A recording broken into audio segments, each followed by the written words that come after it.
નમસ્તે વિદ્યાર્થી મિત્રો, આજે તમારે ધોરણ 10 માં ગણિત અને સામાજિક વિજ્ઞાન એકમ કસોટીનું પેપર હતું 25 માર્ક્સનું. તમારે કયું ચેપ્ટર હતું? 7મું ચેપ્ટર યામ ભૂમિતિ અને 13મું ચેપ્ટર વિદ્યાર્થી મિત્રો આંકડાશાસ્ત્ર.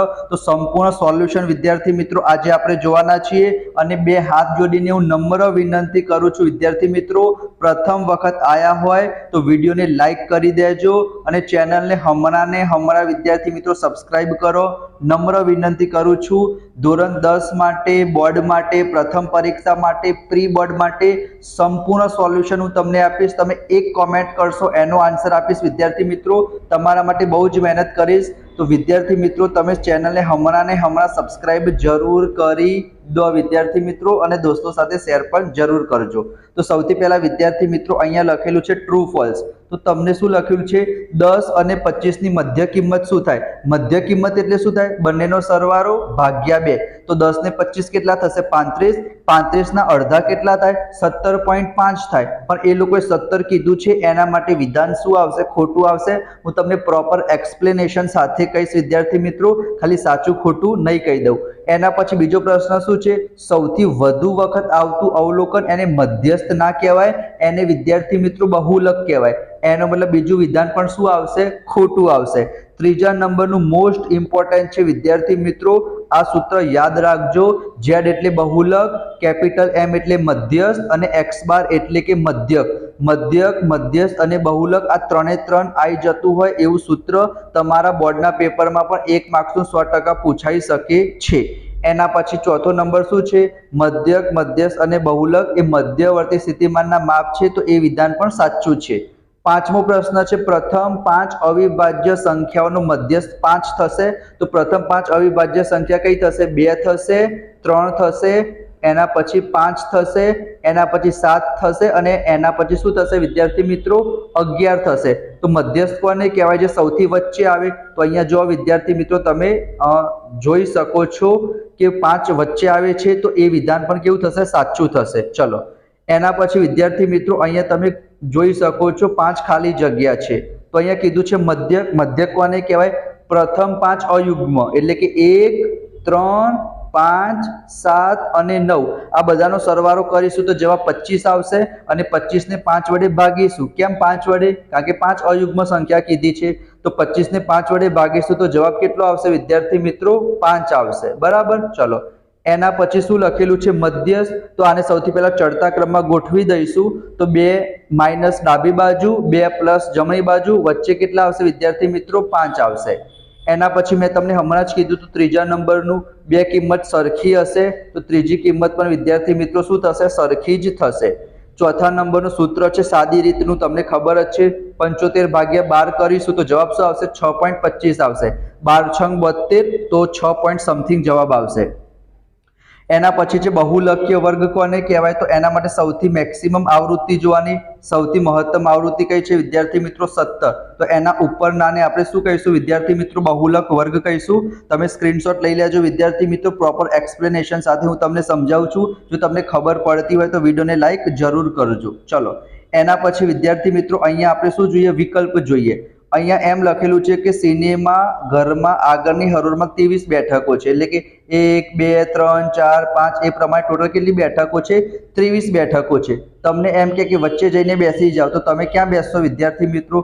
થોડું ખબર પડી જાય કે 23 બેઠક હોય તો 11 આ બાજુ અને 11 આ બાજુ, તો 22 થઈ ગઈ.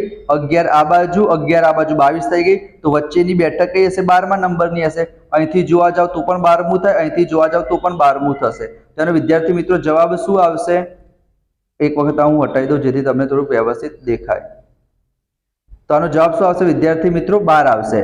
પછી વિદ્યાર્થીઓની ઊંચાઈ વિશે અભ્યાસ કરવો હશે તો શેની જરૂર પડે? વિદ્યાર્થીઓની ઊંચાઈની જરૂર પડે. કેવો પ્રશ્ન છે વિદ્યાર્થી મિત્રો? ચલો એના પછી અહીંયા તમને કીધું છે કે શું શોધવાનું કીધું છે? વર્ગ લંબાઈ. તો તમે કહેશો 19 માંથી 10 જશે તો 9 આવશે. ના વિદ્યાર્થી મિત્રો, અહીંયા જો અધર સીમા અને ઉધ્વ સીમાનો ડિફરન્સ સરખો નથી તો 0.5 બાદ કરવા પડે, 0.5 ઉમેરવા પડે. પણ નોર્મલ વસ્તુ યાદ રાખજો, જ્યારે પણ તમને આ પ્રમાણે એક એકનો ગેપ હોય તો તમારે શું કરવાનું? 1 ઉમેરી દેવાનો. તો સાચો આન્સર શું આવશે વિદ્યાર્થી મિત્રો? 10 આવશે. એના પછી ચોથા નંબરના પ્રશ્નમાં આન્સર શું આવશે વિદ્યાર્થી મિત્રો? બી આવશે. એને થોડુંક મારે વ્યવસ્થિત સમજાવવું પડે, તમને આમાં ખબર પણ નહીં પડે તો હું अलगथी समझाईश। बराबर विद्यार्थी मित्रों, चलो एना पछी 5मा नंबरनो प्रश्न शुं छे? अवलोकनोना सरवाळाने अवलोकनोनी कुल संख्या वडे भागीए तो एने शुं कहेवाय विद्यार्थी मित्रों? मध्यक कहेवाय। आपणे खबर ज छे। बराबर, चलो एना पछी विभाग बी ना तमे प्रश्नो खाली जोई लो विद्यार्थी मित्रों। आ तमारा स्वाध्यायमां ज हशे। मध्यक शोधवानुं ए लोको पूछी शके छे, मध्य शोधवानुं पूछी शके, बहुलक शोधवानुं ए लोको तमने पूछी शके छे, खूटती आवृत्तिवाळा दाखला पूछाय। बराबर, तो आ 13मो चेप्टर जे आंकड़ाशास्त्र छे तमारे बधुं करवुं ज पड़शे, मध्यक, मध्यस्थ, बहुलक। बराबर, तो अहींया तमे जोई शको छो विद्यार्थी मित्रों 14मा नंबरनो 15मा नंबरनो दाखलो पण सारो छे, बोर्डमां पूछावाना चांसीस छे। एना पछी विभाग सी अहींया तमे जोई शको छो आ बधा प्रश्न। बराबर, प्रश्न तमारो कोई पण जग्याएथी आए तमने मेथड आवडती हशे तो तमे बहु इजीली सॉल्व करी शकशो। आ खूटती आवृत्तिवाळा दाखला छे। बराबर विद्यार्थी मित्रों, ए पण आपणे जोईशुं। एना पछी तमारुं कयुं चेप्टर हतुं? 7मुं चेप्टर हतुं विद्यार्थी मित्रों याम भूमिति। तो उगम बिंदु थी अंतर शुं थशे? उगम बिंदुना याम शुं थाय विद्यार्थी मित्रों? 0 0 थशे। अने बीजुं बिंदु कयुं आपेलुं छे? ए बी आपेलुं छे। तो जवाब शुं आवशे विद्यार्थी मित्रों? वर्गमूळमां a² + b² आवशे। आपणने खबर ज छे। एना पछी गणितना शिक्षके प्रश्न पूछ्યું કે सूत्र को अंतर सूत्रનું, तो सुमित અને સરસ્વતીએ આ બે જવાબ આપ્યા તો બંને વિદ્યાર્થી મિત્રો સાચા જ કહેવાય। તમે x1 - x2 કરશો કે x2 - x1 કરશો ચાલશે વિદ્યાર્થી મિત્રો, કારણ કે વર્ગ કરવાનો છે એના માટે। તો બંનેના જવાબ શું છે વિદ્યાર્થી મિત્રો? સાચા જ છે। એના પછી વિદ્યાર્થી મિત્રો અહીંયા કીધું છે કે ખાલી જગ્યા ત્રિકોણના શિરોબિંદુ છે। તો આ વિદ્યાર્થી મિત્રો તમે જ્યારે ત્રણ બાજુ શોધશો, AB શોધશો, BC શોધશો અને AC શોધશો અંતર સૂત્રની મદદથી, તો બે બાજુ સરખી આવશે, માટે આને આપણે સમજવી બાજુ કહીશું। એના પછી x અક્ષ ઉપર દોરેલો હોય તો એનો વિદ્યાર્થી મિત્રો y આમ તો શું થઈ જશે? 0 થઈ જશે।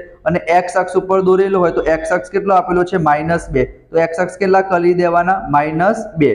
तो तमारो साचो जवाब शुं आवशे विद्यार्थी मित्रों? साचो जवाब आवशे तमारो -2 0। बराबर, कारण के एक्स अक्ष पर कीधुं छे तो y आम शुं थई जशे? 0 थई जशे। अने एक्स अक्ष पर कयुं बिंदु आपेलुं छे? -2 आपेलुं छे। एना पछी विद्यार्थी मित्रों अहींया कीधुं छे व्यासनुं एक अंत्य बिंदु आपेलुं छे, बीजुं अंत्य बिंदु शोधवानुं छे। तो उगम बिंदु केंद्र होय तो बस आनी तमारे निशानी बदली देवानी। 4 ए -4 थई जशे, -6 + 6 थई जशे। बराबर, आ थई जशे तमारो आंसर। सूत्र तमे मध्य बिंदु वाळुं सूत्र पण वापरी शको छो। एना पछी एक्स अक्ष थी लंब अंतर शोधवानुं के तो बहु ज इजी छे। तो विद्यार्थी मित्रों तमारे y आम लखी देवानो। y आम केटलो आपेलो छे? 2 आपेलो छे। तो जवाब शुं आवशे विद्यार्थी मित्रों? 2 आवशे। बराबर, जो y आम -2 होत ने तो पण तमारे जवाब +2 ज करवानुं, कारण के अंतर कोई दिवस विद्यार्थी मित्रों नेगेटिव ना होय। एना पछी विभाजन सूत्र तमे वापरशो तो आनो जवाब शुं आवशे विद्यार्थी मित्रों? पहला नंबरनुं आई जशे। मध्य बिंदु शोधवुं होय तो शुं करवुं पड़े? सरवाळो भाग्या 2। तो 6 ने -6 केटला थशे? 0 भाग्या 2 એટલે પહેલું 0 આવશે। તેના ઉપરથી તમને ખબર પડી જાય। x અક્ષથી બિંદુના અંતરને ભુજ કહેવાય અને y અક્ષથી વિદ્યાર્થી મિત્રો આપણે શું કહીશું? કોટી કહીશું। y અક્ષથી કોઈ બિંદુના અંતરને આપણે કોટી કહીશું। બરાબર, ચલો એના પછી અંતર સૂત્ર તમે ખબર જ છે, અહીંયા વચ્ચે પ્લસ આવશે તો x1 - x2 નો સ્ક્વેર અને y1 - y2 નો સ્ક્વેર થશે अंतर सूत्र। बराबर, एना पछी अहींया ट्रू फॉल्स तमे जोई शको छो।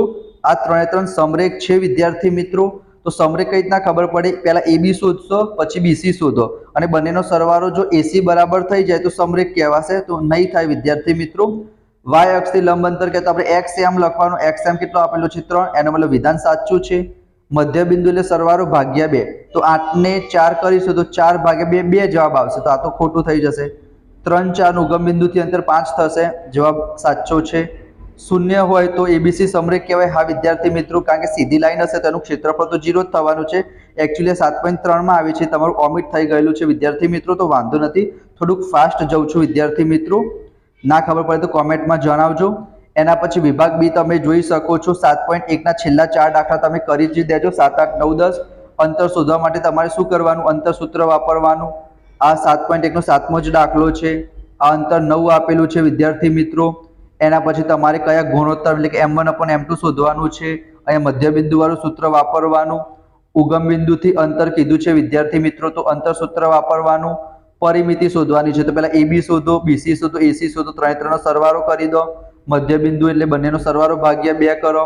3/1 એટલે તમારે અહીંયા વિભાજન બિંદુ વાળું સૂત્ર વાપરવાનું, અહીંયા અંતર સૂત્ર વાપરવાનું। विभाग सी में त्रिभाग बिंदुना याम कीधा है तो तमे बे रीतना गणी सको। 1/2 लईने गणो, पछी 2/1 लईने गणो, अथवा तो 1/2 लईने मध्य बिंदु वाळुं सूत्र वापरी दो। 4 સમાન ભાગમાં તમારે 3 વખત મધ્યબિંદુવાળું સૂત્ર વાપરી દેશો, આવી જશે. આ તમારો છેલ્લો જ દાખલો છે 7.2 નો 10મા નંબરનો દાખલો. બરાબર, 2 વિકર્ણો શોધી દેવાના અને એનો પછી શું કરવાનો? ગુણાકાર. 24 જવાબ આવશે વિદ્યાર્થી મિત્રો. અહીંયા પણ તમારે મધ્યબિંદુવાળું સૂત્ર વાપરવાનું છે ચોથામાં. અને 5મો છે વિદ્યાર્થી મિત્રો, સમાન અંતરે હોય તો સંબંધ શોધવાનો છે. આ પણ 7.1 નો 10મા નંબરનો દાખલો છે વિદ્યાર્થી મિત્રો. તો આ હતું તમારું ગણિતના પેપરનું સોલ્યુશન. 7મું ચેપ્ટર અને 13મા ચેપ્ટરને આપણે અલગથી પ્લેલિસ્ટ બનાવેલી છે. એમાં આ બધા જ વિડીયો તમને વિદ્યાર્થી મિત્રો મળી રહેશે, તો તમે જોઈ લેજો. અને નેક્સ્ટ વિડીયોમાં આપણે મળીશું. સબસ્ક્રાઇબ કરી દેજો, કારણ કે આ ચેનલ તમારા માટે ખૂબ જ જરૂરી છે, બોર્ડ માટે પણ. તો દોસ્તો સાથે શેર પણ કરજો. મળીશું નેક્સ્ટ વિડીયોમાં. ત્યાં સુધી જય Shri Krishna, Radhe Krishna. Thank you so much.